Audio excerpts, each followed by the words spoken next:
बुलबुई दादा तपाईले आज म्याथ नपढी फर्कनु भयो अरे नि किन हो र बुझ्ने होइन कहिले गाह्रो लाग्छ हो म्याथ गाह्रो त लाग्छ ला यो पाराले कसरी चल्छ त हौ जिन्दगी ठिकै त होला कि तर नि दादा त्यति सजिलो म्याथ चाहिँ मलाई नि आउँछ है बरु त भयो लजाउनु पर्दैन अनि नि दादा साथी तपाईले म्याथ नजान्दा चाहिँ सरले के भन्नुहुन्छ त नि गाला चड्किने दिल तड्किने गरी भेट्लास ला हो र अनि सरले त्यस्तो भन्दा तपाईले के गर्नु भयो त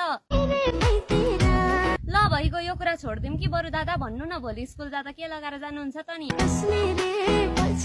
त्यो त केटीले लगाउने पो हो त हौ ए साँच्ची केटी भन्दा याद आयो तपाईलाई त एउटा केटीले खुब मन पराउँदै रहेछ नि ल कस्तो छ क पढ्नु भएको र के छ तपाईँ पनि मन पराइदिनुहोस् न त त्यो केटीलाई हे मार्नुहुन्न कि मम्मीले अलिअलि बोल्दैमा के नै जान्छ र